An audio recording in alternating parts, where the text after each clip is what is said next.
Now, the greatest radio shows of all time. Suspense. The Shadow Node. Washington calling David Harding, counter-spy. Classic radio theater. The Great Gildersleeve. Fibber McGee and Molly. Dragnet. Gunsmoke. The Lone Ranger. Now, step back into a time machine with your host, Wyatt Cox. Good evening, friends of the Inner Sanctum. Well, an hour of crime with an episode of Let George Do It from the West Coast in 1951, Boston Blackie from the East Coast in 1946, and Claudia, which is not crime, it's fun. Thank you for tuning in on this Sunday. This is the 22nd day of October, 295th day of the year, 70 days remaining. Universe created on this date in 4004 BC, that according to the 17th century chronology of the history of the world formulated by James Ussher, the Anglican Archbishop of Armagh. In 1692, the last hanging for witchcraft in the United States. In 1746, the College of New Jersey, later renamed Princeton University, received its charter. Russia founded a colony on Kodiak Island, Alaska in 1784. In 1797, 1,000 meters above Paris, André Jacques Garnier made the first recorded parachute jump. In 1836, Sam Houston inaugurated as the first president of the Republic of Texas. Metropolitan Opera House in New York City opened on this date in 1883 with a performance of Godot's Faust, the opera. In 1907, a run-on Knickerbocker Trust Company set its events into motion that would lead to a depression, the Panic of 1907. Toastmasters International, founded on this date in 1924. In 1926, J. Gordon Whitehead sucker punched magician Harry Houdini in the stomach in Montreal. In 1934, in East Liverpool, Ohio, notorious bank robber Pretty Boy Floyd shot and killed by FBI agents. In 1949, the Soviet Union detonated its first nuclear bomb. In 1962, President Kennedy announced that American spy planes had discovered Soviet nuclear weapons in Cuba and that he ordered a naval quarantine of the island nation. To halt this offensive buildup, a strict quarantine on all offensive military equipment under shipment to Cuba is being initiated. Second, I have directed the continued and increased close surveillance of Cuba and its military buildup. Should these offensive military preparations continue, thus increasing the threat to the hemisphere, further action will be justified. I have directed the armed forces to prepare for any eventualities. Third, it shall be the policy of this nation to regard any nuclear missile launched from Cuba against any nation in the Western Hemisphere as an attack by the Soviet Union on the United States, requiring a full retaliatory response upon the Soviet Union. And the president then made a direct appeal to Soviet leader Nikita Khrushchev. I call upon Chairman Khrushchev to halt and eliminate this clandestine, reckless, and provocative threat to world peace and to stable relations between our two nations. I call upon him further to abandon this course of world domination and to join in an historic effort to end the perilous arms race and to transform the history of man.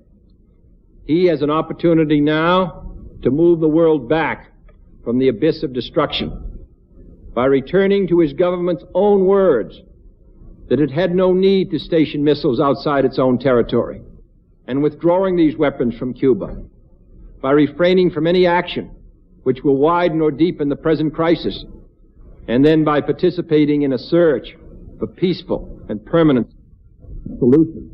President Kennedy on this date in 1962. Hitting the pop charts on this date in history, in 1966, the Beach Boys' Good Vibrations. Good Vibrations was just something that came up out of our subconscious or group consciousness. Brian's always been uncannily timely in that respect with his music and with his feelings. It would become the Beach Boys' third number one hit and sold almost 250,000 copies in the first week of its release. It needed to. The cost of producing the single A single was between $50,000 and $75,000, and almost $550,000 in today's money. Apollo 7 splashed down in the Atlantic Ocean on this date in 1968 after orbiting the Earth 163 times. In 1973, AFL-CIO President George Meany called for the resignation of President Nixon. We believe the American people have had enough, more than enough.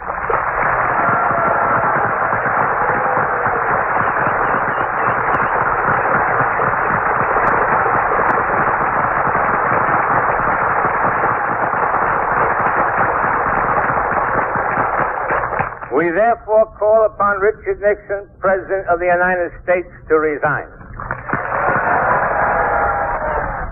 The nearly 900 delegates at the AFL-CIO convention in Bal Harbour, Florida, called for the president to resign and to be impeached if he would not.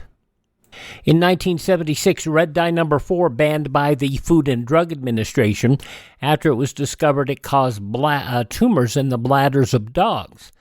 The Federal Labor Relations Authority voted on this date in 1981 to decertify the Professional Air Traffic Controllers Organization for its strike the previous August. 1986, Dr. C. Everett Koop issued the Surgeon General's report on AIDS.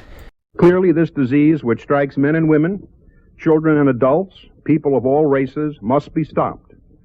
It is estimated that 1.5 million people are now infected with the AIDS virus. These people, the majority of whom are well and have no symptoms of the disease, can spread the virus to others. The report made it clear HIV could not be spread casually and called for a nationwide education campaign, including early sex education in schools, increased use of condoms, and voluntary HIV testing. Many people, especially our youth, are not receiving information that is vital to their future health and well-being because of our reticence in dealing with the subjects of sex, sexual practices, and homosexuality. This silence must end. Dr. C. Everett Koop, whose reports on AIDS and on smoking made him one of the best-known Surgeon Generals ever. Those reports issued on this date in 1986 regarding AIDS. In 1986, President Reagan signed the Tax Reform Act of 1986 into law. In 2001, Grand Theft Auto 3 was released, popularizing a genre of open-world action-adventure video games, as well as spurring controversy around video games violence. Now, among those who passed away on this date in history, Tommy Edwards. Many a tear has to fall, but it's all in the game. Sportscaster Red Barber. Blazing Saddles star Cleavon Little. You could not make that movie today without significant censorship. Also, you remember her from Mercury Theater, MASH, The Lucy Show, Mary Wicks, passing away on this date. From Owen Marshall, Counselor at Law, Arthur Hill, passing away on this date. You remember him for his children's shows early, but now, in the end of his life, he was a WNBC disc jockey, middays between Don Imus and Howard Stern. Soupy Sales passing away on this date. Astronaut Paul Weitz, and from Newhart and Bosom Buddies, Peter Scolari, all passing away on this date. Now let's look at birthdays, and they include Parker Fennelly, Titus Moody, on the Fred Allen Show. Curly Howard, a member of the Three Stooges. Also Joan Fontaine, a fine actress. Writer Professor Timothy Leary. Songwriter Dory Previn. Rock singer guitarist Bobby Fuller, who fought the law and the law won. And Annette Funicello, all born on this date in history. Celebrating birthday number 85 from Taxi and Back to the Future, Christopher Lloyd. Tucker's Electrical, but I need a nuclear reaction to generate the 1.21 gigawatts of electricity. 1.21 gigawatts!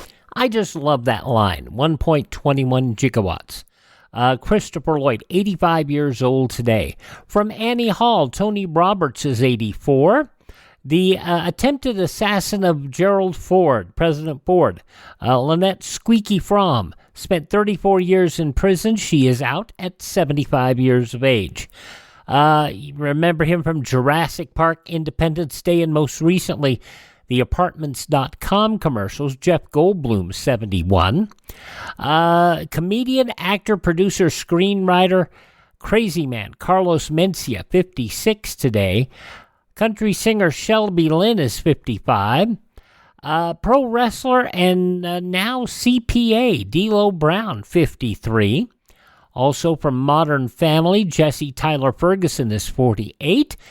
From Hanson, Zach Hanson is 38. And from Medium, Sophie Valasivia is 31. Those are just a few of the people celebrating the 22nd day of October as their birthday. And if this happens to be your birthday... Hi, we're the Four Freshmen, and we just want to say, Happy birthday to you! And we'll start off 72 years ago, October 22nd, 1951, Bob Bailey and Let George Do It. On this Sunday edition of Classic Radio Theater with Wyatt Cox, right here.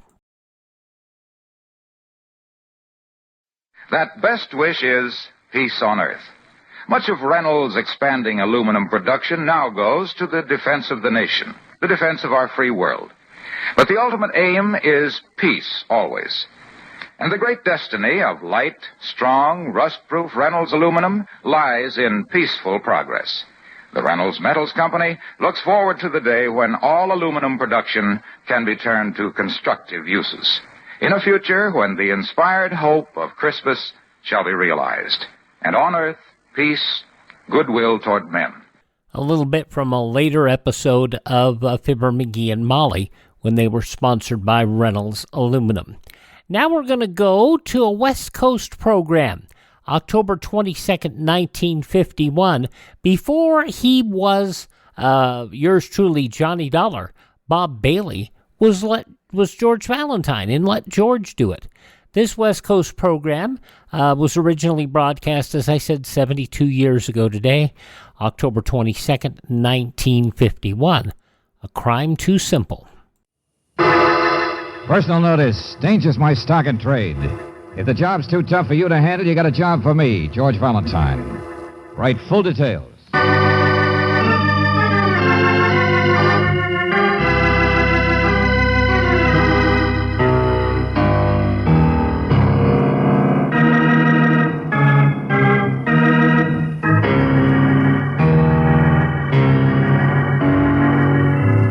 Standard Oil Company of California invites you to Let George Do It.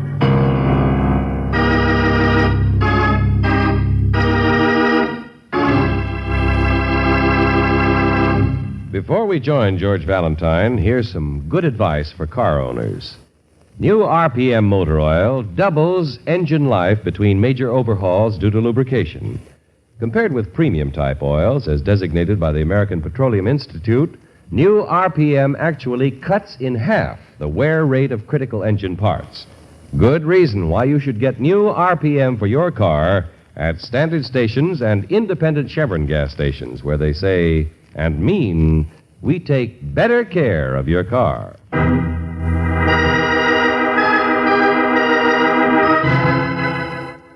And now, tonight's story, A Crime Too Simple, another adventure of George Valentine.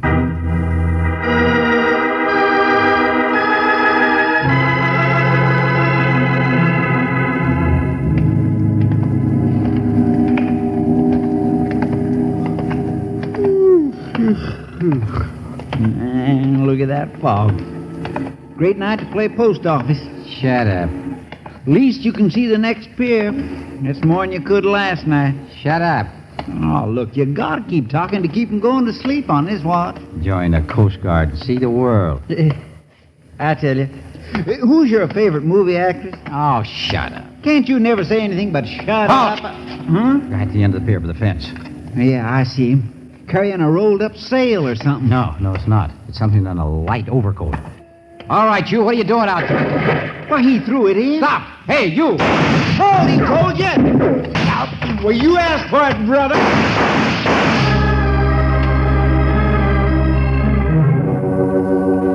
Got him all right. He's dead. Give me a hand down here. Sure. Hey, what was in the overcoat? Yeah, also dead. Huh? Another man. This guy was tossing in a body, all right. Shot, too.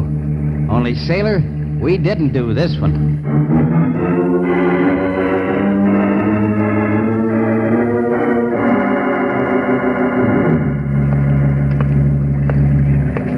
Well, what am I supposed to do about it, Lieutenant Johnson? Be patient, my friend. You like riddles, don't you? Like puzzles? Well, not always in the middle of the night. Miss Brooks, pity those poor newspaper men over there. They have to do this every night. Man throws a body off the end of a pier, then shoots it out with a couple of sentries. Yeah, that was his mistake.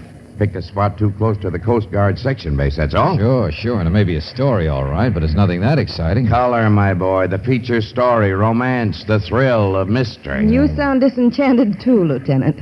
The body in the water corpse, was somebody named Ferroni. He was a cook on the boat. Well, sounds ordinary enough so far. The whole thing is, just so happens Ferroni only got in a few days ago. He was working on the tug that brought back the Apperson expedition. The what? I don't know. Some bunch of characters just came back from Venezuela. But that's all the newspapers need to climb up on their Sunday supplements. What was the other corpse, Johnson? Now we get warmer.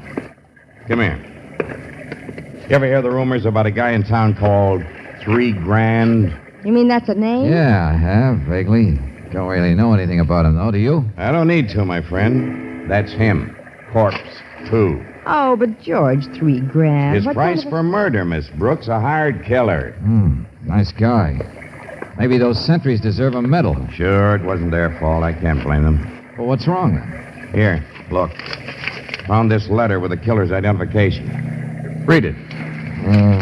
Thank you for getting in touch with me. From your reputation, I know you're the man to handle my job. Fan letter to a killer. I have recently involved myself in a partnership where there's plenty of money to be made if I play it smart in dealing with my partners. I have a plan, but there's a man named Ferroni, a cook, who knows about it. He wants me to pay him to keep quiet. I guess you understand how to earn your 3 grand. Ferroni is coming to my place tonight. Instead of me, you'll meet him. And that's all. Type note, naturally. No signature. Man's not crazy. And bullet from the killer's gun there killed the cook. Yeah, 1 shot. Neat and efficient. Toss him in the bay and forget him. Certainly simple enough. For once, you have all the facts. Of course it's simple. 1, 2, 3.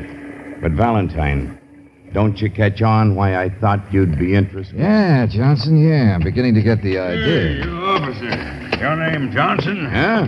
My name's Apperson. Apperson? Well. And I suppose they woke you out of a sound sleep. Out of a mug of beer, you mean? All right, so you need Apperson to work out your little problems. Dead people or typhoons, all the same to me. Hold on, will you, please? You mean you're the head of that Apperson expedition, whatever it was? Expedition? Just some guys I brought back from the jungle on my boat, that's all. Never met each other until then. I work for a living, Mac. But what kind of an expedition was it? I just own the boat, ma'am. Don't ask me nothing. You got the wrong man. You just owned the boat and employed the cook. Yeah. He couldn't fry good hotcakes anyway. Death makes you real sad, huh? Come here. How about this guy? He work for you, too? Never saw him. Who is he?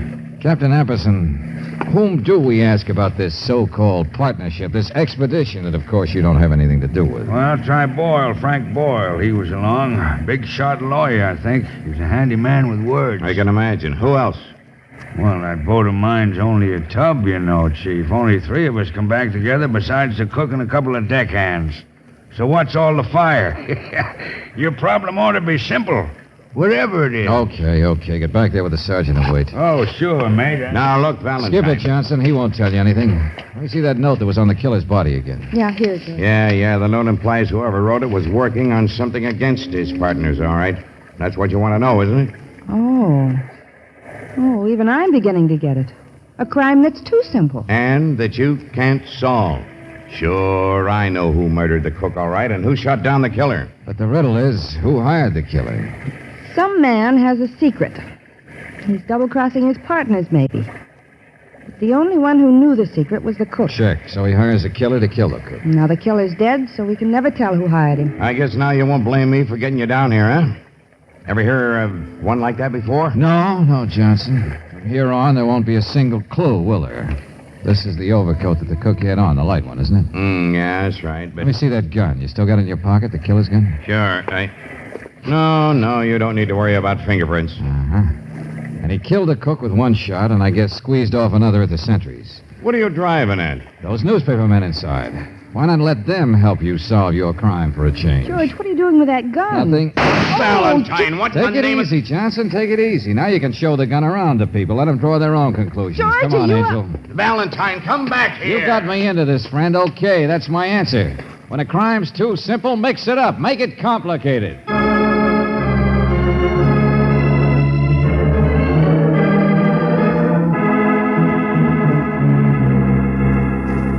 And what's your conception of a big shot lawyer, Mr. Valentine? Well, it's generally not of a man who hangs his shingle outside of his own Captain house. Apperson's a fool. So am I, probably, for talking so much. But at least it's nice to pretend you're a big success once in a while. Mr. Boyle, this isn't exactly what I wanted to talk about. And since my time's a little short... All right, then, killers. Let's talk about killers. Do you think I'd have enough money to hire one, let alone the good sense not to? Well, why is it called the Apperson Expedition? What sort of a partnership is it that ties you with a man like Apperson and this third party, whoever he is? Oh, that? Mr. Eilers. He's the third one. Lived down in Venezuela. For several years, I believe. Rather a sleazy character, too, in case you're interested. We will be, but right now it's you. Well, what about it? They don't have a legal partnership or anything. They're just two people I happened to meet down there. Went up country together and came back home together. That's all. What were you doing in South America, Mr. Boyle? My health. And I mean the kind in physiology books, not mystery stories. You can ask my doctor if I'm... All right. Take it easy. Found something together, isn't that it? What? Down there, the three of you. Word expedition means you plan to go back there together, isn't that it? Such a brain. You're doing very well. Well, it's pretty obvious. What is it, a mine? Steel? Oil? Gold? Or maybe some kind of a land swindle that you plan That's to enough, exploit. young man. I'm quite familiar with the law, remember? And you're only to inquire about murder. Any business plans I have for the future are quite out of your... Time's up, Valentine. Well, Mr. Boyle, if you don't mind, we'd like to take you down to headquarters for a few questions. I know. I'm familiar with the procedure. But don't worry, Valentine. They have no right to find out any more than you have. Oh, I'm happy. Oh, is that so? Well, come on. You won't be happy when I get through with you. Johnson, why don't you let your driver take Mr. Boyle down? You come with us, huh? Oh, so nobody likes to ride with a lawyer. All right, sure. Go on. Do you mind? It might be mutual. I'll see you there. Well, Lieutenant? Oh, Valentine. Valentine, look what you've done to me. You and your tricks. Newspaper says mystery bullet. Oh, sure. Somebody noticed the extra bullet missing from the gun. All right, Valentine. Come on. They're around the corner now. Huh? Yeah, come on. Window in the hall looked like it wasn't locked. Yeah, here we are. Sure, if I can. There we are. Come on, Brooks. Give me your hand. Okay, Johnson, let's go. So now we're no housebreaking, huh? That does it. Valentine, for the love of Pete, you're not going to find anything here. This bird's a lawyer. What kind of clues do you expect to find laying around? Give me your gun this time. Hey. Now, wait Will you a do as I minute. tell you, please? Of course there aren't any clues in this case. That's the trouble with it. Too simple. Simple, he says. All right. There you are. Now, Johnson, listen. This would be a good place to shoot a man, wouldn't it? What? Hallway? Sure. And the caliber's near enough the same. Can't tell anyway from the slug. Now, look out. Hold your ears. Oh. Am I crazy? You just shot a hole in the wall. Sure, that's number one. What's the matter? Haven't you figured what I'm doing yet? I'm just fixing it so that you, for once, will have a crime solved by itself.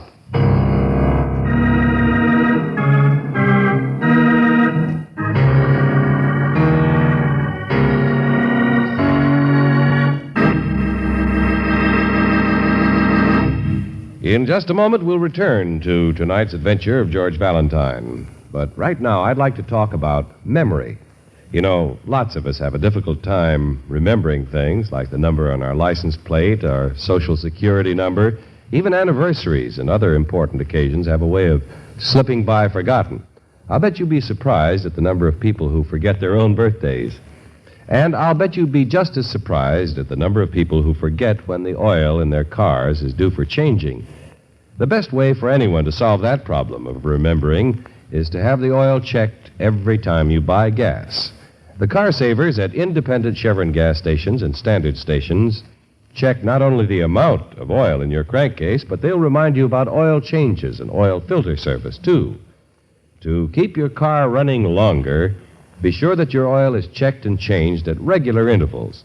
There's no finer engine protection than the new RPM motor oil and new oil filter replacement element that you can get at any independent Chevron gas station or standard station, where they say and mean, we take better care of your car.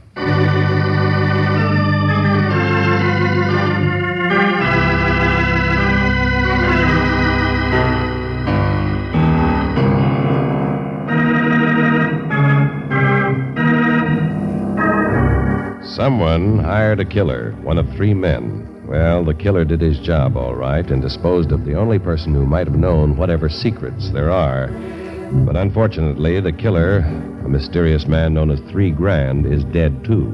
So who hired him? And what are the secrets? Well, if your name is George Valentine, you know that when a crime is too simple, the only way to get clues is to make your own. George, someone's coming. Yeah? A man just got off the streetcar. Well, probably this Eilers himself. He's been down to police headquarters, I suppose. Did you check the other cabins in the motel? Yeah, nobody in. Wouldn't make any difference anyway. Cabins are so spread out. Hurry up, Take it easy, will you? Take it easy. There we are. Any place will do. It doesn't make any difference. Here, strike a match, will you? No, you might see it. Hurry up. There's enough light. He'll be here. He'll hear you. All right. Here goes. George, listen, what's that? Little piano over there. Hit the side of it, that's all. Now, come on. Bullet number 2's taken care of. Get back outside.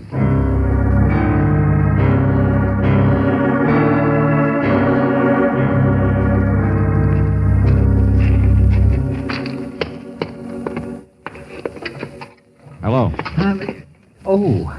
I didn't see you there. Are you Mr. Eilers? Yes, that's right. Frank Boyle gave us your name. I'm George Valentine. Oh, well, I guess I might have known. That police lieutenant told me about you. I suppose you'd like to come inside? No, this is all right. You've lived in the jungle country for some time, I understand. Little trip to Bogota down the river for shopping once in a while was about my limit. Oh, but I'm an American, all right. See here, I really answered everything I can think of for that policeman fellow. Well, I was just curious what you were doing here. You're apparently not visiting friends. I guess I don't really have... You know what I want, that expedition stuff. I don't have to tell you that. Some way or other, you guys struck it rich. Came up here to organize or sell stock or get equipment or something. I don't have to tell you that. I worked hard for a living all my life, mister. Don't you understand? We understand there must be something a little crooked about this whole thing, or you'd be willing to tell us. No. Look, I'm not the lawyer. Don't talk to me. Sure, there's lots at stake, but I can't... Why do you band together with a bunch of guys when maybe one of them hired a killer? What? Why stick together? What are you afraid of? I don't know anything about that murder. I don't know anything about those things. I'm just a planter. I've worked hard all my life. All right, skip it. By the way, I noticed a piano in there through the window. That yours? What? Oh, no. No, belongs to the man who owns this place. I wouldn't know one note from an... Why? Good night, Mr. Eilers.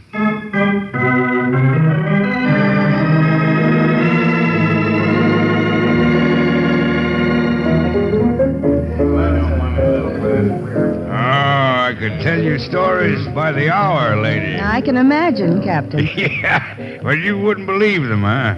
All right, now how about a glass of beer? No, thank you, Captain Apperson. Besides, Mr. Valentine will be back in just a moment. Oh, sure, the snoop. Now, there's an unpleasant job. What do you bother me for? I got an alibi. I imagine everybody has an alibi. Okay, Angel, let's go. Oh, no. Sit down. Sit down, Valentine. How'd you like my ship? That's where you've been snooping. Oh, it's a tub, all right. Of course it is. But you didn't find anything, did you? Yeah, dirty dishes in the galley, that's all. Nothing to find. Now get off your horse and act like a human. Not tonight, sailor. Huh? All work and no play. And don't get me wrong, either. I'm all through work. What? Yeah, you heard me. For further details, read the newspapers.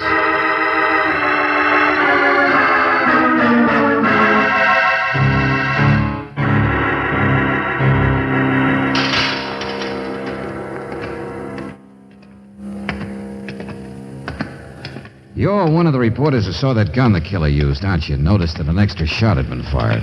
Yeah, that's right. My paper had a story on it. Mystery bullet stuff. Only we don't like to draw conclusions. Sure, understand. Here we are. Locker 317. How come they give you the run of the morgue like this? So you'll draw the right conclusions. Police said make myself at home. Friendly thought. What's the matter? Nothing but clothes, that's all. Oh, sure. Stuff that cook Ferroni was wearing, huh? Yeah. Something occurred to me I wanted to check. Hey, wait a minute. There's a hole in that light overcoat. Yeah. Yeah, there is, isn't there? Well, that'd explain the extra bullet. Killer took a shot at him, missed, then hit him with the second one. Try again. Huh? Well, from the location, the bullet would either have been found in him or at least poke a hole in his shirt underneath, wouldn't it? Yeah. No hole in the shirt, is there? Not except from the one that really killed him. Wait a minute. Light beginning to dawn? Just means the overcoat wasn't on him when it got that extra hole. That's what I wanted to make sure of. Looks that way. But then it means... Listen to this. Killer murdered the cook at a place unknown. But it had to be a place where he wasn't wearing his overcoat. Uh-huh. Gives us a new lead, doesn't it?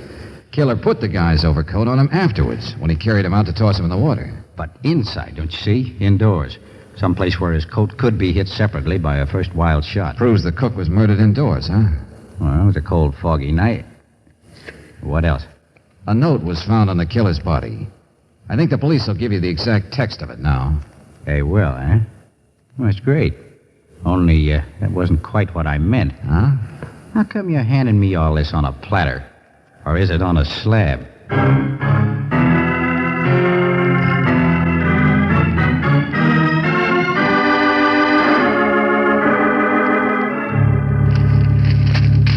But look at these stories. Where did the murder take place? In whose home or boat or motel was the little blackmailing cook met and surprised with a gun of the mysterious $3,000? Oh, it's all there, all right, Johnson. Hook, line, and sinker. But, Valentine, if anybody ever finds out that you fired that extra bullet through the coat, I'm liable to be... Oh, I don't know. Promoted, maybe? It's neat, all right. The guy hires the killer to take his place when the cook shows up to be paid off. Well, it's where the guy lives, naturally. Or the guy doesn't know where the actual murder happens. Why would he? He's out setting himself up an alibi. All three at least pretend to have alibis. So now, he starts getting panicky. The murder was indoors. He must have done it right here in my house where he met him, he says. How to make a crime solve itself. Valentine, maybe I love you after all. Come on, what are we waiting for? Think they've all had a chance to read the newspapers? Sure, my friend. One of those three men has had a chance to try to cover up what he thinks was the killer's work. That is the idea, Johnson. One of them has covered up a bullet hole.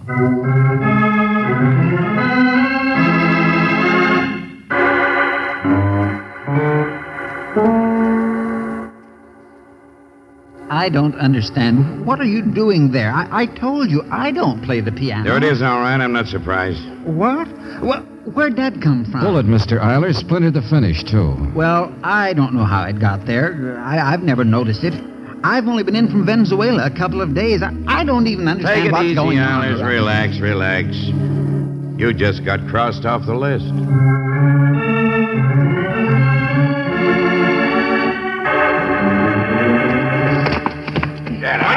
You monkeys, you've got no right aboard this boat. That's what you think. Oh, that's All right, cut it out. Stop it, will you? Two down, Johnson. Bullet hasn't even been touched. And it was there where Apperson would have found it, all right. What bullet? What kind of a frame are you guys trying to... It's a nice black one, friend, only apparently it's going to fit a lawyer instead.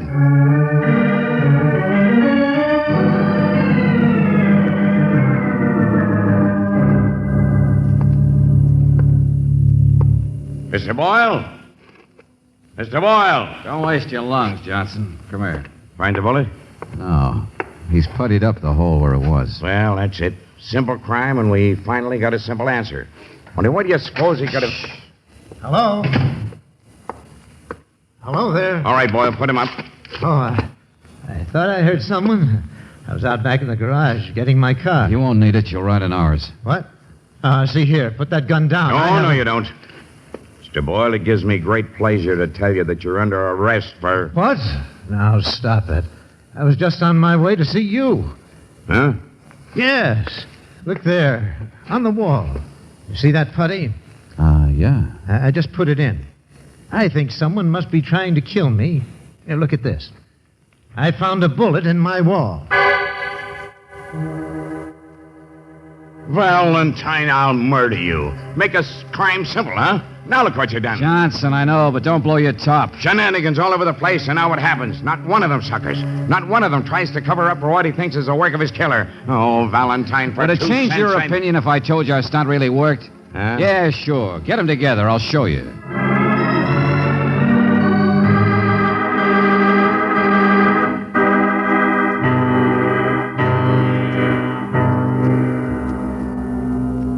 So now you all understand that this whole bullet business was really just a phony. I've never heard anything so irregular in all my life. Oh, now don't get righteous, Mr. Boyle. We had to pull it to make sure one of you didn't try to cover up. All right, so we didn't. So what? Well, we're firmly convinced that in the circumstances, if one of you hired the killer, he would have covered up. So it's quite simple, isn't it? None of you hired $3,000. Valentine, for the love of... Take it easy, everybody. One of you is going to go to jail, all right, for murder. But you see, something else has been bothering me. That's why you've all kept quiet. 1 man out of 3 was a double-crosser. So why won't the innocent ones help us? But we don't know anything about that. Oh, there's a good reason, all right. I can tell you, that expedition scheme they've got must be as crooked as a corkscrew. Oh, it is not. Oh, a little irregular, perhaps. Skipper, will you? Sure, I thought of that, Johnson, and apparently a lot of money's at stake, too. Those reasons help, but they're not the big one. And what might that one be? Fear. Well, from now on, 2 of you have nothing to be afraid of. The killer's going to hang. Killer, what are you talking about? Captain Apperson, as I said, 1 man was a double-crosser. He hired $3,000 to kill that cook. But, of course, it's none of these men, because the man who did the hiring is now dead. Yeah, that's right. Shot down by a couple of sentries. Little identification job for you, Johnson. Huh? So, anybody ready to talk now? Well, here, What else, Valentine? Okay, point 1. 2 of you were afraid of the third because he's the professional killer. He's the mysterious $3,000 who decided this looked like a good little group to join, I guess. How about the murder? Probably killed the cook, all right, then waited for his employer to show. Said, here's a body, you get rid of it. Poor guy had to. But a professional wouldn't choose a place like the pier next to the Coast Guard base, would he? Unless he sort of hoped his employer might get shot down. But how would he know that? How would he know the guy would... Johnson, he wouldn't, but it was worth a try. Slip his identification and stuff into the guy's pocket. Well, it paid off, that's all. If it hadn't, he probably wouldn't have taken the next step. Wouldn't have slipped into the personality of the man who hired him. Okay, Valentine. Shut up, you're Apperson. Pretty bright. You want point 2, Mr. Eilers? How difficult it would be to assume the role of a lawyer? Or a sea captain? But on the other hand... Lay out!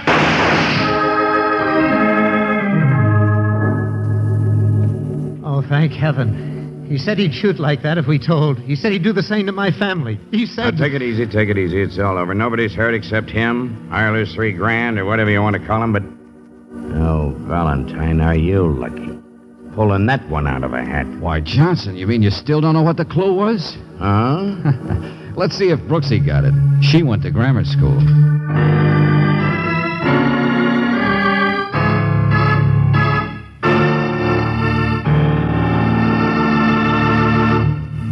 Next time you need gasoline, remember this fact. Chevron Supreme gives you all 8 necessary high-performance qualities in correct balance. Power, mileage, starting, warm-up, anti-knock, vapor lock prevention, acceleration, and area blending. Not 1, not 2, but all 8. Yes, for the kind of driving you do, where you do it, fill up with Chevron Supreme gasoline at standard stations and independent Chevron gas stations where they say and mean we take better care of your car.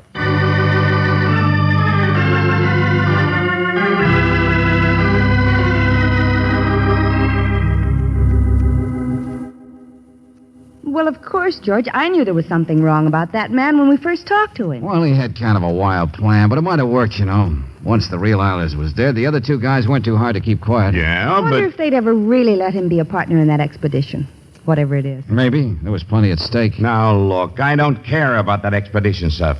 What it is or why. How did you guess? Well, Johnson, the explanation had to be something like what it was. Once I realized the man who lived in the jungle was a fraud. Yes, the real Eilers lived in Venezuela for years, remember? And yet that guy told us he did his shopping down the river at Bogota. Well? Oh, Lieutenant, really? Anybody knows that Bogota is clear across the mountains. It's the capital of Peru. Oh, Brooksy.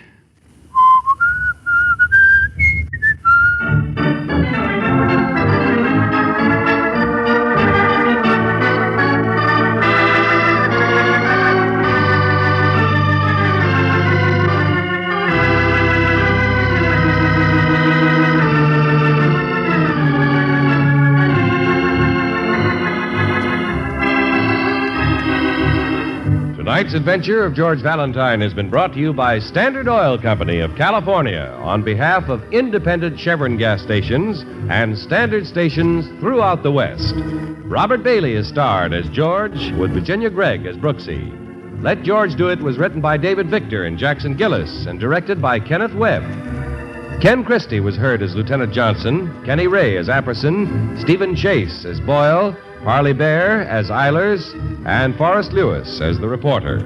The music is composed and presented by Eddie Dunstetter. Your announcer, John Heaston. Listen again next week, same time, same station, to Let George Do It. In 1 minute, a child will be born who needs a community chest home. In 1 minute, you can help. It's easy.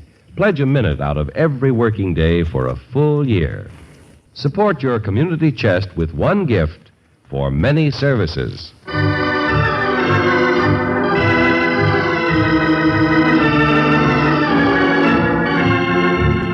Let George Do It is heard overseas through the worldwide facilities of the Armed Forces Radio Service. This is the Mutual Don Lee Broadcasting System.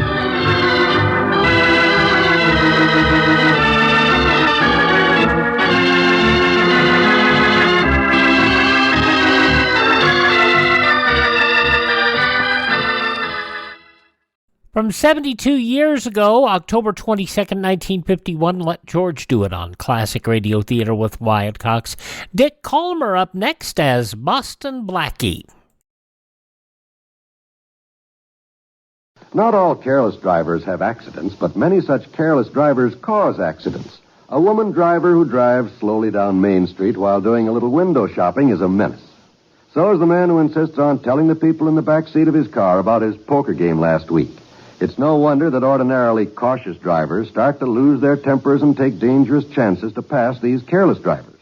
When an accident results, the person who caused the accident probably won't even be touched. So the National Safety Council says if you want to window shop, get out and walk. If you are too busy describing one of your sterling feats to pay any attention to traffic, get out and walk.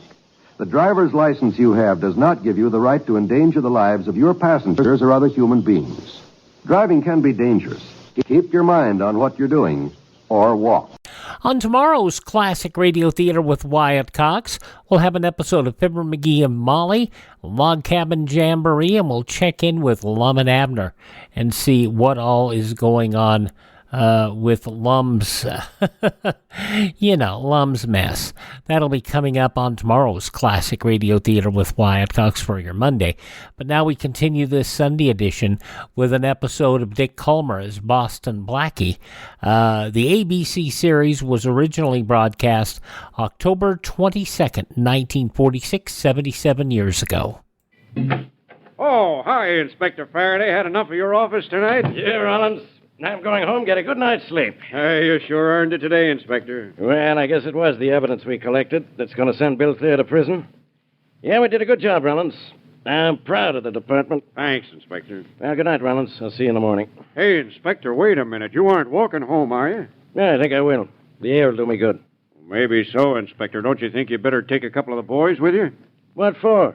I know my way home. I know that, but what about the Bill Thayer mob? Well, what about it? What about it, Inspector?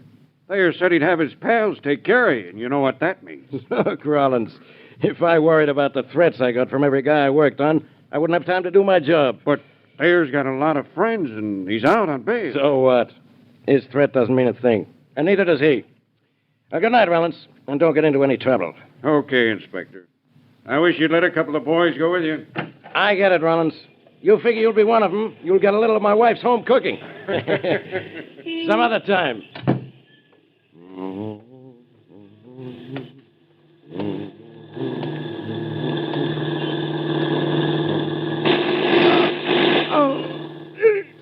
Inspector Faraday! Inspector Faraday! Hey, Smith, Thompson! Get an ambulance, quick. They got Inspector Faraday, and they got him good.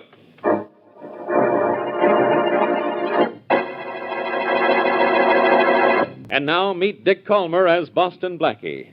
Enemy to those who make him an enemy. Friend to those who have no friend.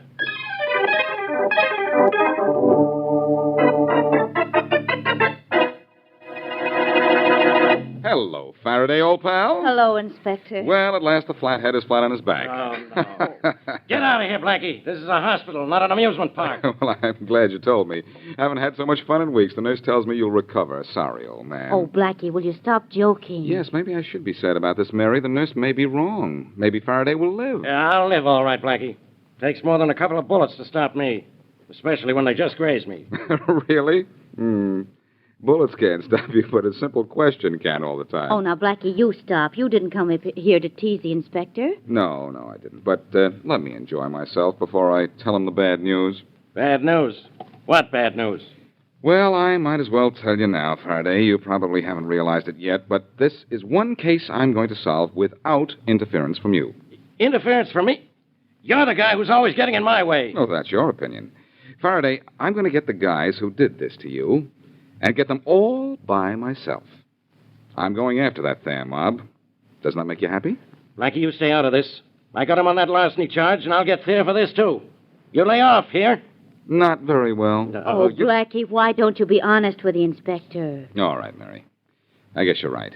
Listen, Faraday, I'm serious about this. Yeah? Maybe you and I have had our differences, but I don't like the idea of anyone shooting at you. Yeah, all I want from you is two things. Stay away from Thayer, and leave me alone right now. All right, Faraday, if that's the way you feel about it. Come on, Mary. And don't come back, either one of you. We won't, Faraday. I'll be too busy getting Thayer for trying to get you. If I find out you're even down in Thayer's neighborhood, Blackie, I'll have you arrested. What's the matter, jealous? No, I'll jealous. Inspector Faraday, what's the matter? That guy there is what's the matter. Well, the matter is leaving. So long, pal. Inspector Faraday, I'm terribly sorry. About what? About what? I had no idea that man would upset you so. I wouldn't have let him in. I'm afraid seeing him has made you worse. Made me worse? Don't be foolish. Seeing the way that guy really feels about me has made me feel a whole lot better.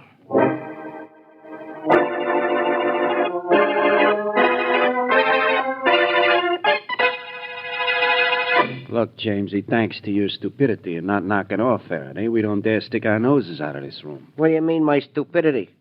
If you turned the car the way I told you to, Faraday'd be dead right now. I couldn't turn the car the way we planned. There was a truck in the way. Okay, so there was a truck. All I know is all I could do is spot Faraday and let him have it. Now, don't blame me because he's still alive. The way things worked, we were lucky to put him in a hospital. Yes, and we're lucky if we don't end up in hospitals ourselves. The boss isn't going to like what we did. I did the best I could. You mean I didn't? Why, I ought to... But... Oh, wait a minute, Jamesy. We're both out of line, blowing our tops. Our nerves are going haywire. Yeah, I guess that's it. Only you shouldn't have tried to put the rap on me for messing up the job. I'm sorry.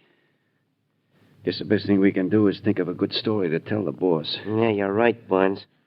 Do you think he'll give us a chance to talk? I think so, if we talk fast. Uh-oh. It's probably the boss. Maybe we better beat it, Barnes. No, that won't do any good. Put your gun in your pocket. Keep it there. All right. Good. Come in.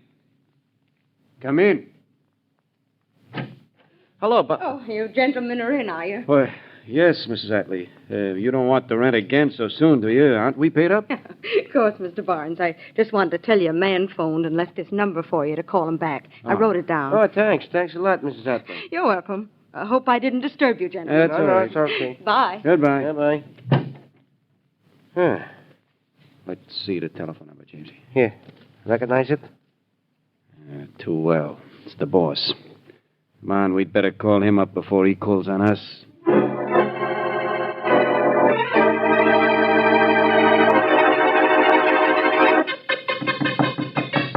Come in.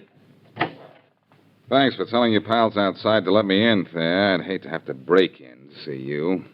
Might make a bad impression. I thought if you were fool enough to come to see me, Blackie, I ought to be smart enough to see you. Look, I'm not going to stand around here and spar with you, Thayer. I'm here to see you about those two thugs of yours who fired 3 bullets into Inspector Faraday last night. Yes, that's why I thought you were here. Now, how about leaving? Oh, no. Very well, I won't argue with you. I was prepared for this visit of yours. I hope you're prepared for the reception. Tony, Barker. What is it, Chief? Yeah, boss. Tony, Boston Blackie doesn't want to leave. Will you and Parker tell him you think he should? A pleasure. Sure, boss. Come on, Barker. You get him from that side. I'll get him from this. Maybe it won't be as easy as you think, Tony. What are you using for a fish, Blackie? A mosquito bite? Oh, very good. Yeah? You can take it. Here. I'll hit him your way, Barker. Oh, the table was in the way. He fell short. Push him over this way, Barker.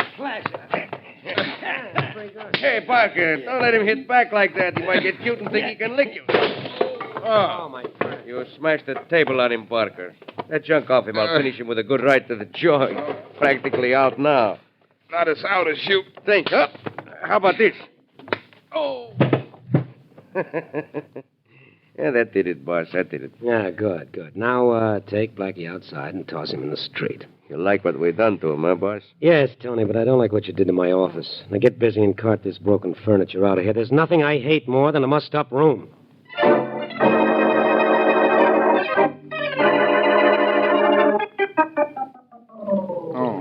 Now hold still, will you? Oh, that doesn't hurt so much. Oh, brother. Oh, that water on my face feels sort of good, though, Mary. Does it? Well, that's a nasty black eye you have, you know. You mean I have only one black eye? Just one black eye. One bruised face and one bump on the back of your head. What hit you, a train? No, two trains. The Tony Flyer and that Barker Special. But I'm not through with them. Now, you don't mean that you're going back there? Oh, yes, I am, Mary. I... This just about proves Faraday was right. It is Thayer's mob who tried to kill him. Otherwise, Thayer wouldn't have given me such a, ungentlemanly treatment. Just the same, it is foolish to go back there and try to see him. Think so? Well, Ouch! You see? Maybe. Maybe I'd better think of something else. I think so, too. Here, now let me dampen that cloth for your face again. All right. Uh-oh. I'll get it, Mary. Well, all right, but you lie back so that I can keep this cloth on your face. Okay. Hello. Hello, Blackie. Yes, who's this? This is Rawlins, Blackie. Sergeant Rawlins, Inspector. Oh, yes, Faraday. Rawlins. How's Faraday? That's what I'm calling you about, Blackie. Huh? What's the matter? Did he take a turn for the worse? Oh, I don't know what turn he took, Blackie. All I know is he didn't take it by himself. What do you mean? I mean, two unidentified men just kidnapped Faraday right out of the hospital. We can't find a trace of him anywhere.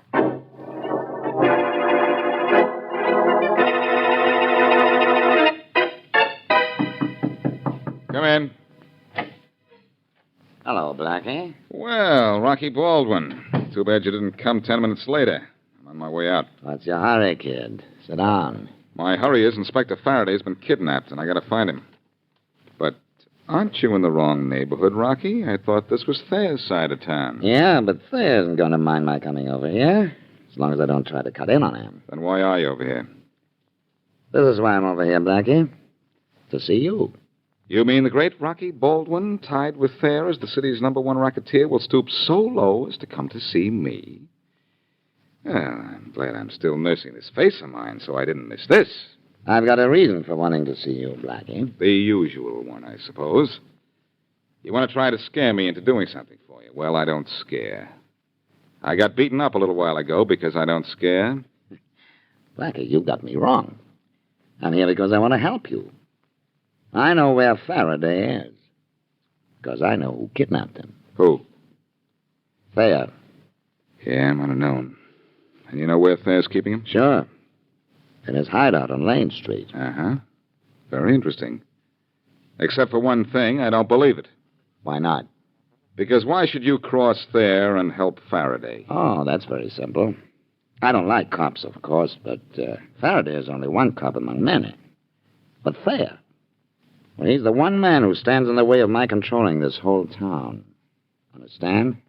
When you put it that way, I'd be a fool if I didn't understand. Well, you're no fool, Blackie. But better hurry and get your friend Faraday before Thayer finishes with him. And Thayer, you know, works fast.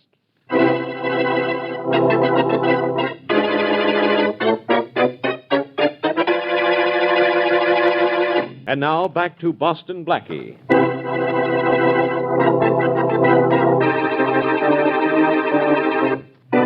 Bill Thayer, gang leader, threatens death to Inspector Faraday if Faraday's evidence gets a conviction against him. Faraday is later shot at from a passing car, but is not badly wounded. Blackie, however, is determined to find out the men who shot the police inspector. So far, however, all he's managed to do is get himself beaten up. Then, to complicate matters, Faraday is kidnapped by two unknown men, and Rocky Baldwin, gangster, tips off Blackie that it is Thayer who has Faraday. As we return to our story, Rocky is talking to two of his mob. Now listen, you two, and keep interrupting me with questions if you don't get what I'm saying, understand? I get you, Rocky. Me too. What am I, a dummy or something? All right, now listen. Jamesy, I sent you out to kill Faraday, but you bungled the job. You missed. I told you I was sorry about that. It was the car. Never mind the car. Now, who is it that's getting blamed for trying to knock out Faraday? Well, who is it? Is it me? Of course it ain't you, Rocky. It's Thayer. Everybody knows he threatened to give it to Faraday. So when you heard he threatened to bump the cop, you decided to have us do it, knowing Thayer would get the rap. Sure, boss. We knock him off, Thayer gets blamed. Right. Now, I got this Boston Blackie guy all steamed up that Thayer has Faraday hidden away. Blackie's on his way to get Thayer. Well, he's the guy who can do it, too. Blackie don't mess. That means Thayer's due to get his any minute, and we take over the town. Good work, Rocky. You really fooled Blackie on this one. Hold it, you two. Yeah? Rocky Baldwin speaking. Oh, hello, Rocky. This is Blackie. Oh, hi, Blackie. Say, why aren't you down on Lane Street getting Faraday away from Thayer? I'll be down there soon enough. But you pulled a pretty cute trick, Rocky. I want to congratulate you. What do you mean, Blackie? Thayer did kidnap Faraday. You'll see for yourself when... I'm not talking about that, Rocky. I'm talking about who shot Faraday. What Thayer did, of course. Why'd some of his men do it? That's what you figured everybody would think when you sent Jamesy and Barnes out to kill the inspector, didn't you? What are you talking about? Don't be coy, Rocky. You know what I'm talking about. I do not. Where'd you hear such nonsense? From someone who should know, Rocky. From Jamesy himself. Oh, from Jamesy. Yes, he doesn't shoot too straight, but he certainly knows how to talk. Just thought you'd like to know that I knew. So long, pal. Hey, Blackie. Blackie! What's the matter, Rocky? Oh, nothing much, Barnes. So, Jamesy, come here a minute. Sure, Rocky. What's the matter? Nothing at all. That was Blackie on the phone. Going after Thayer, huh? Yeah, right now. But he told me something about you. He did? What? He said you told him a little story. I told him? Yes. I'm awfully disappointed in you, Jamesy. You've been one of my favorite boys for a long time. Well, thanks, Rocky. But I you don't really know... shouldn't have talked to Blackie, Jamesy. It means I have to do this. Oh, Rocky, what's the idea? Yeah, Rocky, what you have to do? Rocky, what'd you kill Jamesy for? He talked to Blackie. He told Blackie that we tried to kill Faraday. Oh, no, Rocky, that was just a trick. I've been with Jamesy every minute since we shot Faraday, and he hasn't been near Blackie. Oh. Oh, no? Oh, that's too bad. Looks as if maybe I've made a mistake.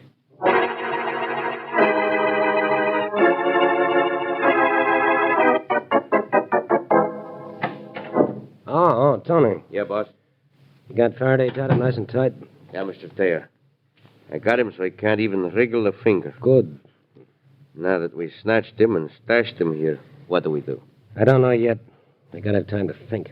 Find time to think after we snatch a cop. I had to get him out of that hospital before Rocky Baldwin got to him there. They killed Faraday on that joint, sure. And who'd have taken the rap for it? Me. Carter, sometimes even you talk too much, huh, boss? Oh, I talked out of turn just once. When I tried to threaten Faraday.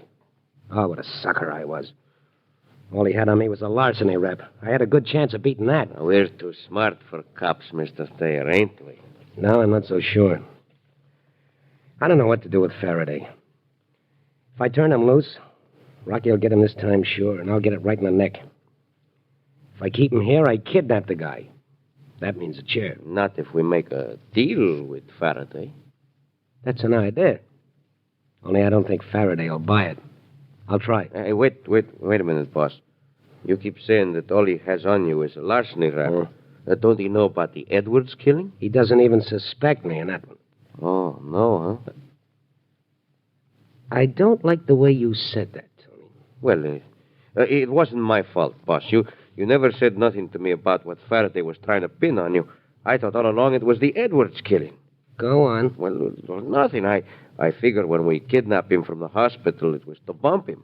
So I got talking to him, told him what a sucker he was to mix up with a guy like you, a guy who was smart enough to take care of Big Jim Edwards. You fool, Tony, you stupid idiot. Faraday didn't know a thing about me in the Jim Edwards case. Now I know what we got to do with that cop. Gee, boss, I'm sorry. Never mind about being sorry. You've done it, and it's done. Faraday's the only one who knows it. So if we fix Faraday, we're still safe. You mean kill him? Or make a deal with him. Come on, we'll go see what we can do. Okay.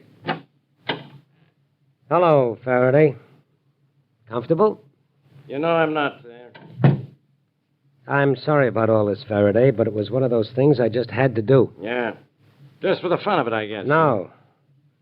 To keep Rocky Baldwin and his men from killing him. Rocky and his Never men? mind about that now. I got something more important to talk to you about. What?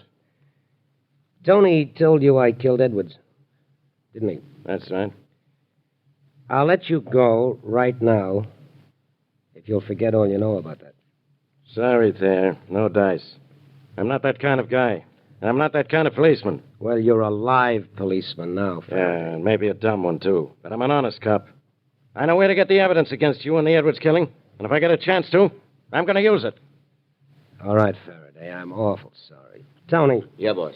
Get on the phone. Tell Harry to bring the big car down here. Sure thing. Harry should be here with a car in 30 minutes, Faraday. So what? I still remember you killed Edwards.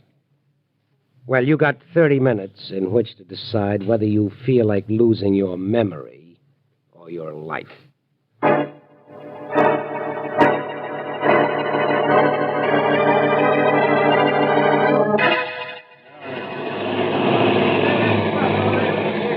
Good heavens, Blackie, look at all those police cars. And all the policemen in the street. What's this going to be, a riot? It's not going to be a picnic, Mary. Thayer has Faraday in that house across the street, and there may be a little argument about who does what.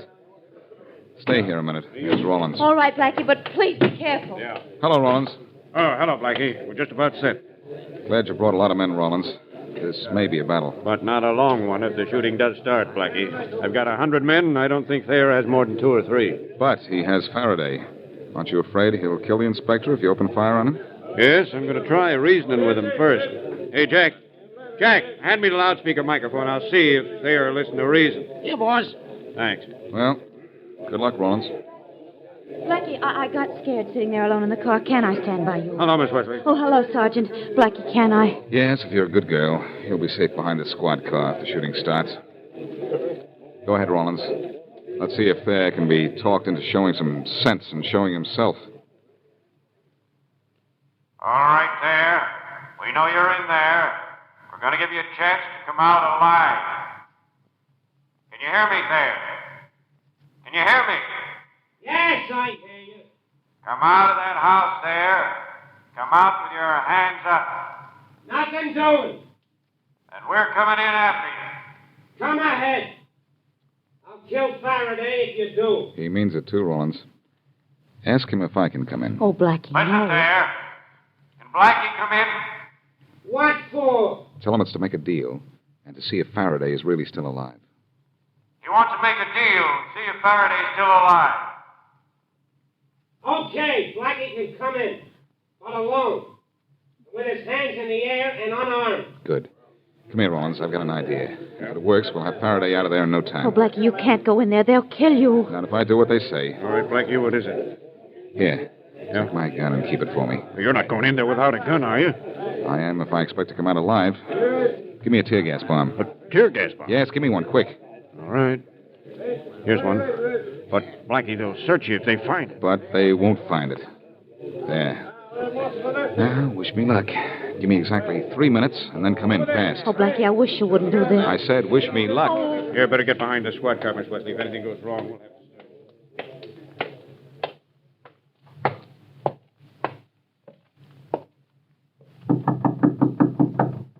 Blackie, Yes, there. Open up. are you alone? You saw me come across the street by myself. Open up. All right, Tony, let him in. He's alone, Thayer. He's got his hands up, too. Good. Don't let him near me till you search them, and thoroughly. I don't think you'll find anything on me, Tony. Huh? Oh, there's nothing on him, Mr. Thayer. He's clean. Good. Let him in, then. Now, wait a minute.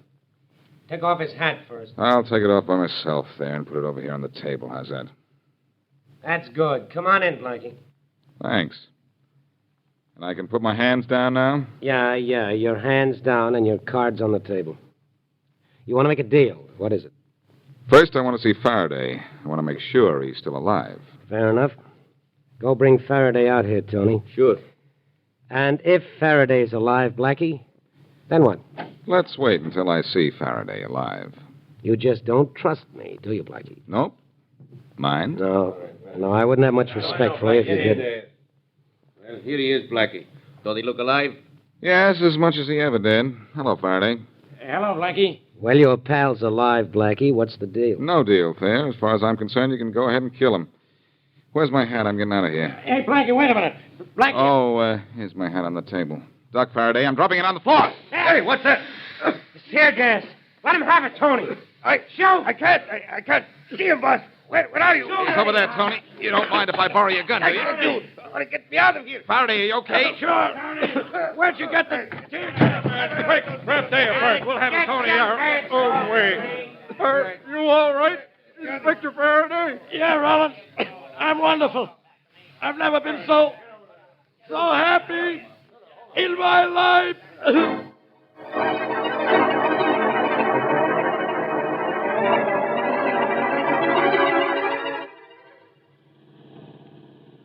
Oh, Blackie. Isn't this a lovely evening for a drive? Mary, this is a lovely evening for practically anything. Oh? Did you say thanks to my hat? Your hat. Why? Well, don't you realize that if it weren't for this hat, I wouldn't have had anything to keep that tear gas bomb under? And that there would have been no way of getting Faraday from Thayer? Oh, well, nice hat. Thank you very much. Blackie, what happened to Rocky Baldwin? He's dead, and so is Barnes, the man who killed him. They must have shot it out and both hit the bullseye. Oh, Barnes was angry because Rocky killed his friend Jamesy. Yes. Jamesy deserved to die. He was a killer. Well, quite I guess I made about him. I guess I guessed him right, didn't I? When I called up Rocky? Yes, I guess you did, and I guess, too, that it's good riddance. Gee, this was exciting, wasn't it? All the shooting and kidnapping. Oh, I don't know, Mary. I'd say it's the quickest case I ever solved. The quickest? Why do you say that? Well, what did I do to rescue Faraday? You put a tear gas bomb in your hat, and you threw your hat on the floor so the tear gas would explode.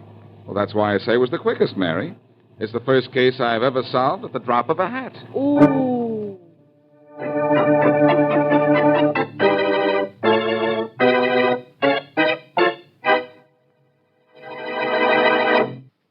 Oh, my gosh. Dick Kollmar, Boston Blackie, 77 years ago, October 22nd, 1946, here on Classic Radio Theater with Wyatt Cox.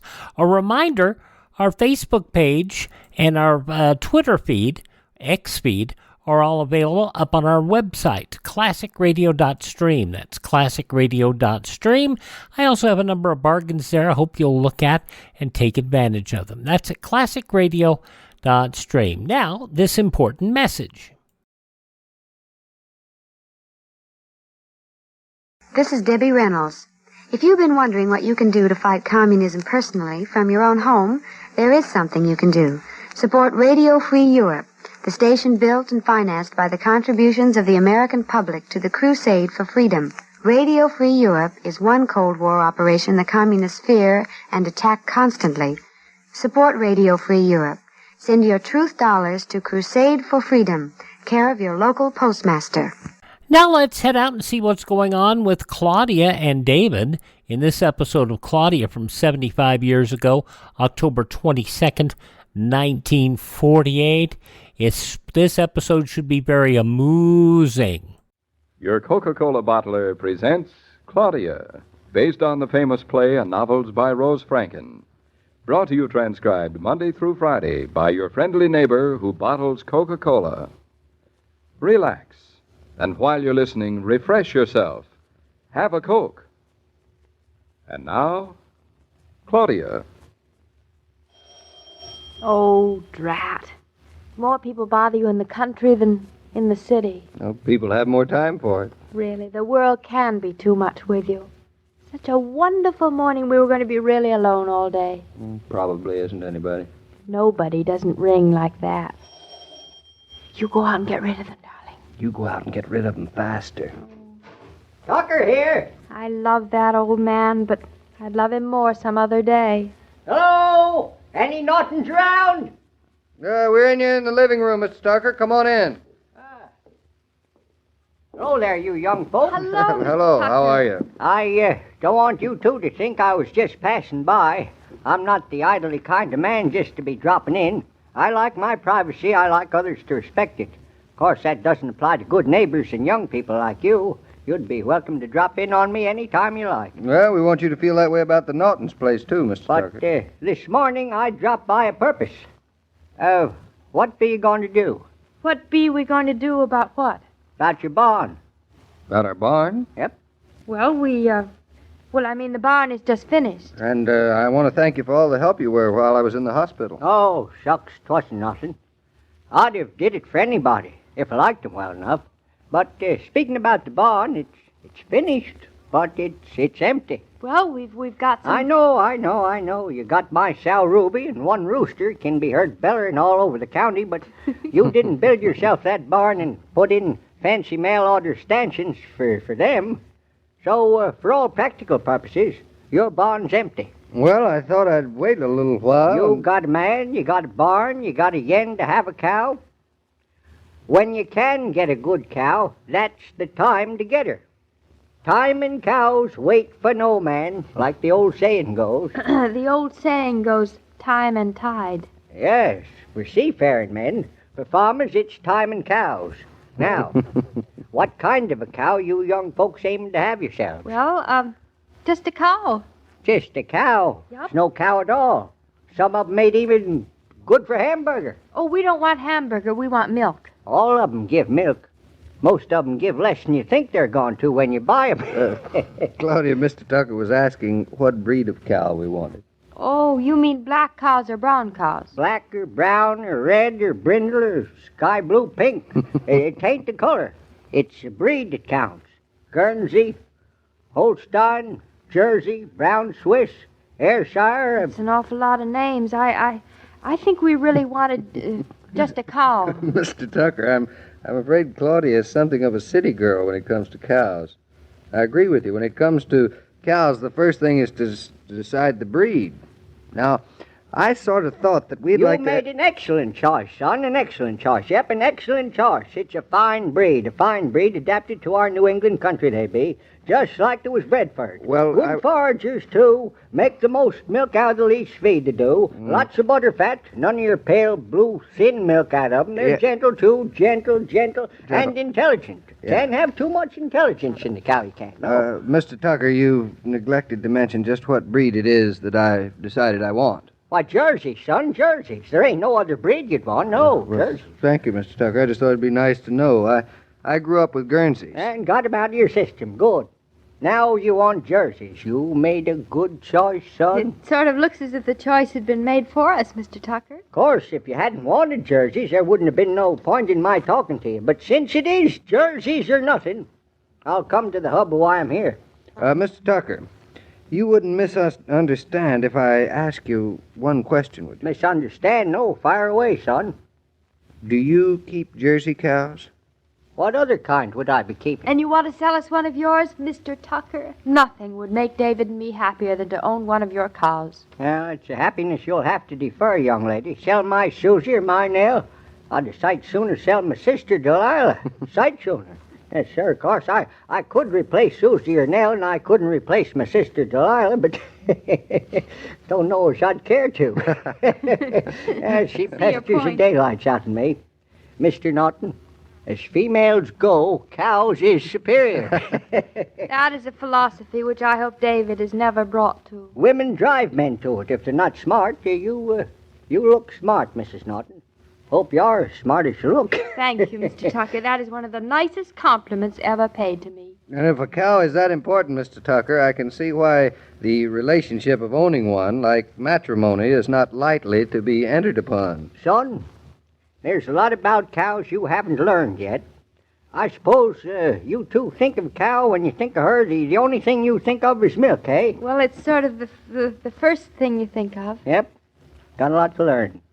Without cows, the land ain't got no balance. Cows give a lot besides milk.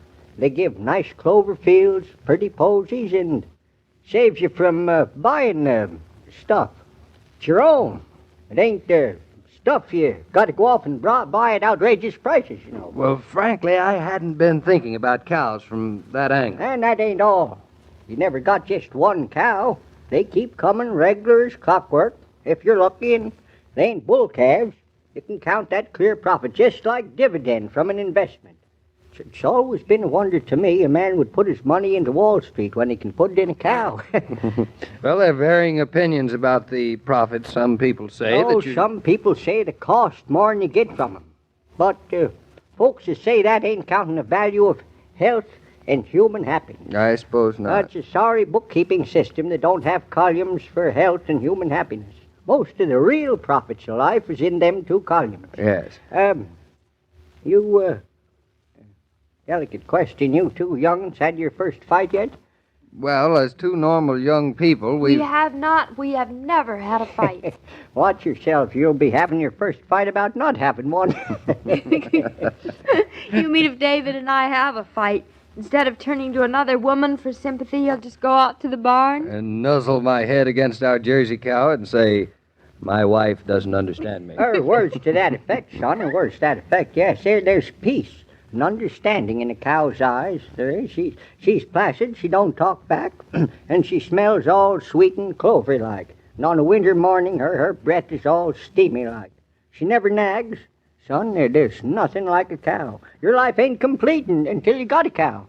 You haven't by any chance got a particular cow without whom you, or should I say which, David's life won't be complete, have you, Mr. Tucker? Well, that I have, ma'am, that I have. She's right near home, she is, too. Wouldn't even have to truck her, just drive her across your pasture. Well, what are we waiting for? Where is this bovine paragon? Well, don't know exactly where. She's somewhere in Matthew Warren's pasture lot this minute. Don't know where. Matthew Warren? You mean our neighbor? The same. Well, if Mr. Warren wants to sell a cow, why don't we go over and see it? Hold your horses, son. Hold your horses. Horses now, but we're not interested in horses. We just want a cow. Now, look here, young lady. Buying a cow's nothing to get fractious or comical about. You buy her and she's yours. You live with her for the rest of your natural life. But if Mr. Warren wants to sell a cow, it's only natural there that ain't nothing natural about it. And who said Matthew Warren wants to sell a cow? You just got finished saying that he wanted to. No such thing, I said. No such thing. Matthew Warren's going to sell a cow, and you're going to buy it. But Matthew Warren, he don't know nothing about it. What's more, he's got his mind made up. He ain't going to sell no cows. Well, and what's all the talking about? Cows. It all sounds very complicated. Of course it's complicated. Buying cows is always complicated. There'd be nothing simple about it. It's sort of, you could call it fine art.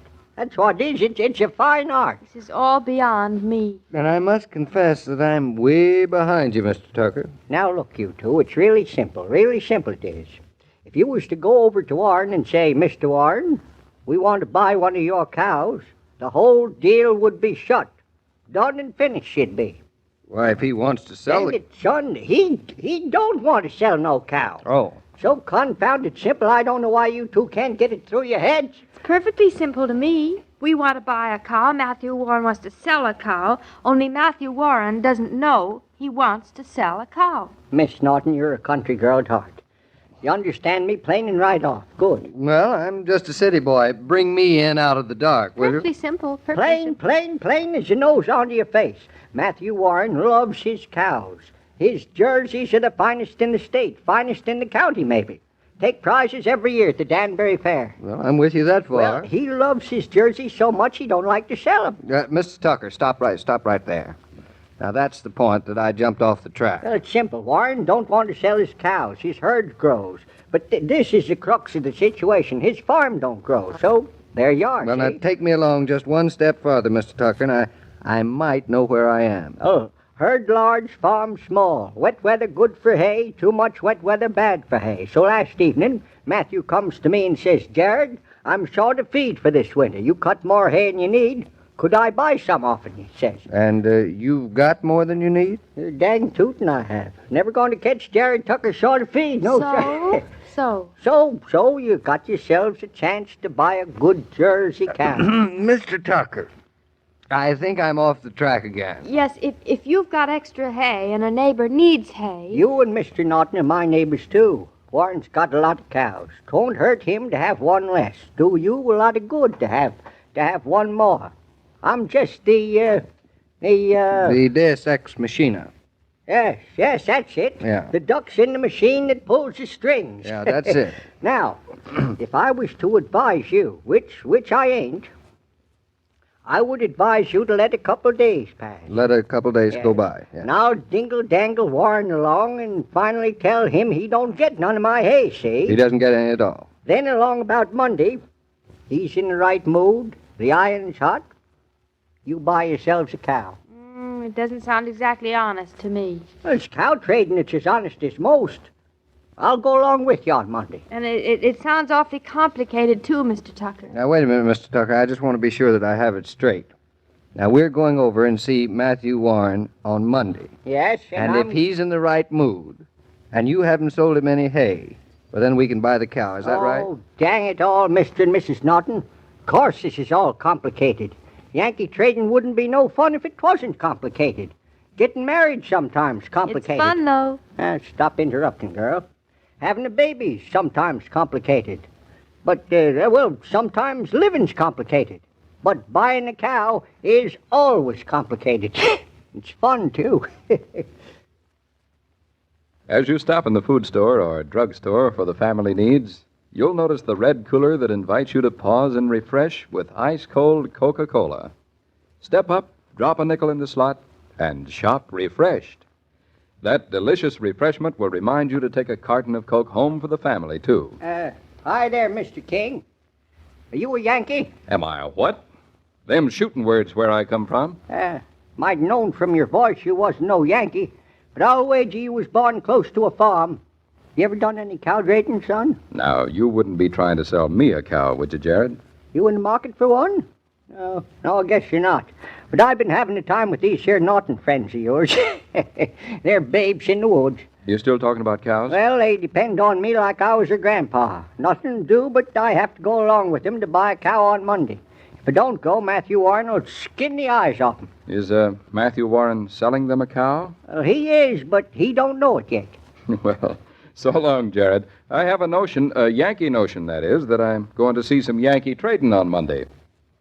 Every day, Monday through Friday, Claudia comes to you transcribed with the best wishes of your friendly neighbor who bottles Coca-Cola. So listen again Monday at the same time. And now this is Joe King saying au revoir. And remember, whoever you are, whatever you do, wherever you may be, when you think of refreshment, think of Coca-Cola. For Coca-Cola makes any pause the pause that refreshes, and ice-cold Coca-Cola is everywhere. The parts of Claudia and David on this program were played by Catherine Bard and Paul Crabtree. The entire production is supervised and directed by William Brown Maloney. And there you have it, an episode of Claudia, as it was broadcast 75 years ago, October 22nd, 1948. Visit our webpage, classicradio.stream. Tomorrow we will have comedy with Lum and Abner, Fibber, McGee, and Molly, and the Log Cabin Jamboree. That's all coming up tomorrow on our Monday edition. But right now we say sayonara and hope that you will be with us more after you visit our webpage, classicradio.stream, and we'll see you next time here, the Classic Radio Theater with Wyatt Cox podcast.